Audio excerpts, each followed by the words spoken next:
चूड़ियां बजाऊं के बजाऊं कंगना, बोल तुझे कैसे मैं जगाऊं सजना,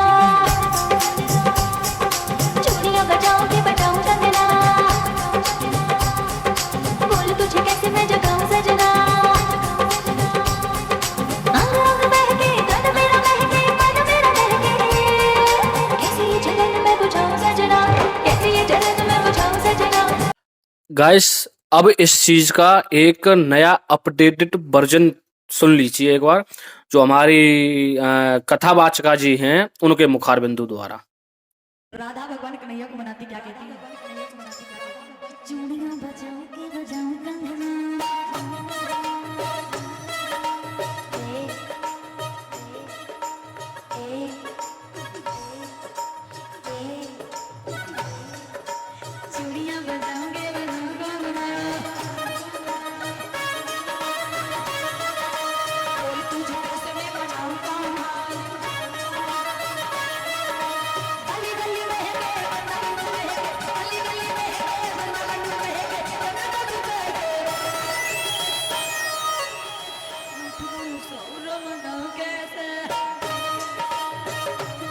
सुना?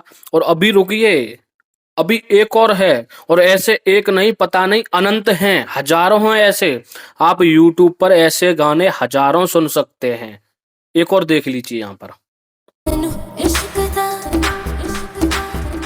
मैनू इश्क दा लगया रो, मैनू इश्क दा लगया रो, मेरे बचने दी रहियो नी, मुझे कहने लगे है लो, मुझे कहने लगे है लो, मेरे बचने दी रहियो नी, मेरे बचने दी रहियो नी। अब ये जो बॉलीवुड का जो सॉन्ग है तुलसी कुमार का है शायद, कोई सिंगर है लड़की, उसका जो गाना है बॉलीवुड का, अब इसका अपडेटेड जो वर्जन है वो आप सुन लीजिए। हमारे जो धर्मगुरु बनी बैठी हैं कुछ कथावाचकाएं, व्यास पीठ की जो मर्यादा है वहां पर बैठ करके एक कथावाचका उस गाने को किस प्रकार से गा रही है, एक बार उसको भी सुन लीजिए। बाबा रात कहते हैं शादी तो बिंदुमणि के साथ में ही करेंगे, अब कैसे होगी? मैनू किस्ती का लगी यारो, मैनू बचने का नहीं हो मेरी, मैनू किस्ती का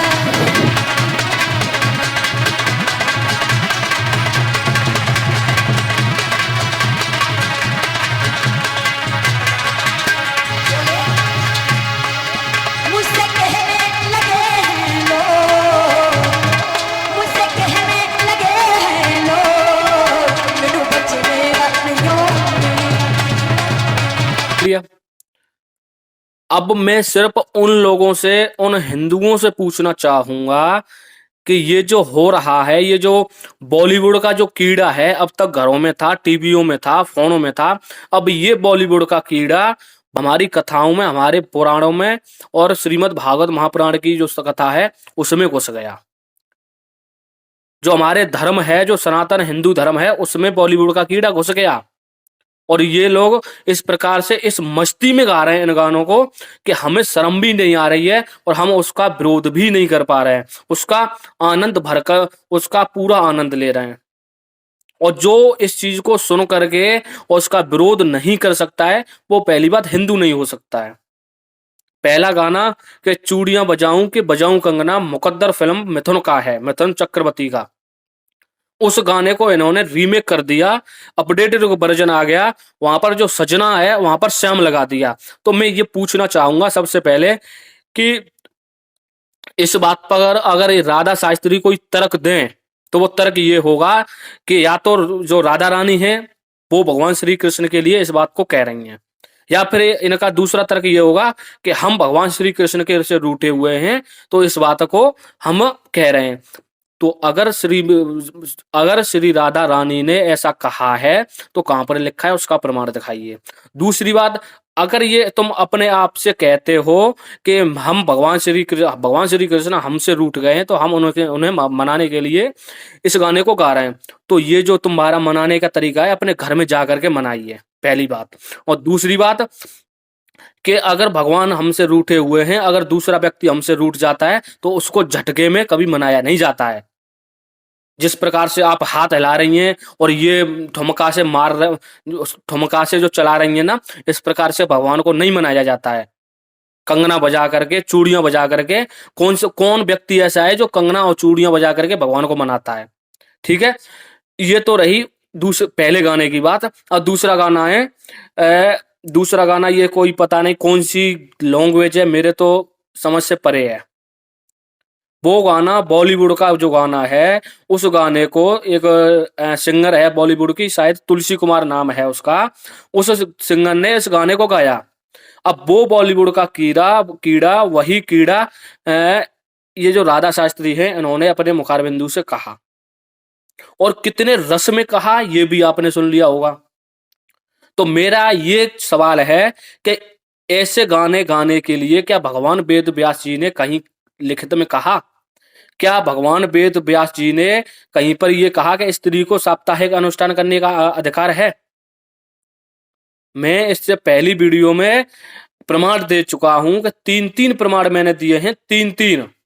अगर तुम जाकर के थोड़ा अध्ययन करो तो स्त्री को और नपुंसक को व्यासपीठ पर साप्ताहिक अनुष्ठान करने का कहीं पर भी अधिकार नहीं है।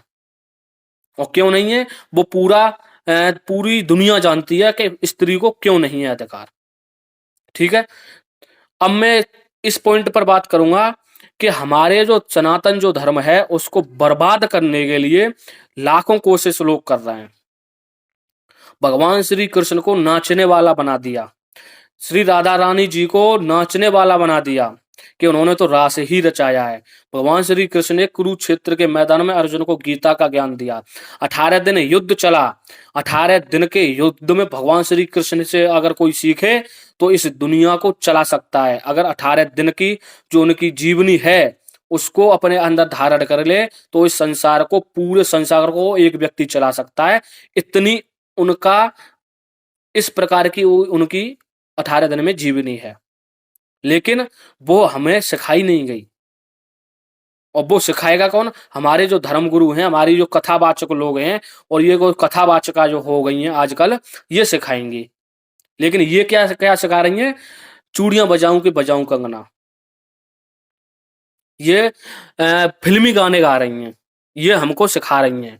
और हम इतने मूर्ख लोग हो गए हैं, हम लोगों के ऊपर पता नहीं कौन सा भूत सवार हो गया है कि हमारे जो आराध्य भगवान हैं, हमारे जो आराध्य पूज देवी देवता हैं, उनका हम अपमान भी सह रहे हैं आराम से। कल को कोई नई लड़की आएगी, वो गाना गाएगी कि राधिका बदनाम हुई कान्हा तेरे लिए। गाना सिंपल है, वही वही वही गाना है बॉलीवुड का कि मुन्नी बदनाम हुई डार्लिंग तेरे लिए। अब वो अगर वो तर्क भी देगी, वो अपने हिसाब से तर्क देगी कि राधिका जी उनके प्रेम में ये हो गया वो हो गया इसलिए वो बदनाम हो गई कान्हा के लिए। परसों तीसरी कोई लड़की आएगी, वो गाना गाएगी कि सात समुंदर पार में तेरे, सात समुंदर पार में कान्हा तेरे पीछे पीछे आ गई। ये भी गाना कोई ना कोई आकर के लगाएगी। और जो सुनने वाले जो मूर्ख हैं वो बिल्कुल आनंद से सुनेंगे। सात समुंदर पार में तेरे पीछे पीछे आ गई, ये बॉलीवुड का गाना। और कल को कोई आकर के तीसरी लड़की इस गाने को गाए कि सात समुंदर पार में कान्हा तेरे पीछे पीछे आ गई। अब उसका तर्क भी ये लोग दे देंगे कि भगवान के पीछे हम सात समुंदर पार करके जा रहे हैं।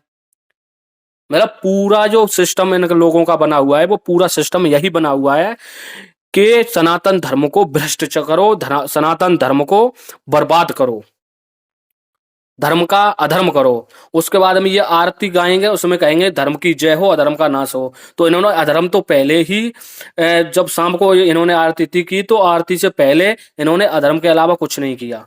ये हमारे जो कथावाचिका हैं ये कर रही हैं। मेरा किसी भी व्यक्ति पर्सनल से कोई भी बैर या कोई भी वो नहीं है, लेकिन अगर मेरे धर्म के लिए कोई भी व्यक्ति उंगली उठाएगा तो मैं अपना सर भले ही में कटवा दूंगा, लेकिन अपने धर्म का नाश नहीं होने दूंगा। अगर उस जगह पर मेरे पिताजी भी हों तो मैं अपने पिताजी का भी विरोध करने के लिए ससज्ज खड़ा रहूंगा। मेरे पिताजी भी शास्त्री हैं।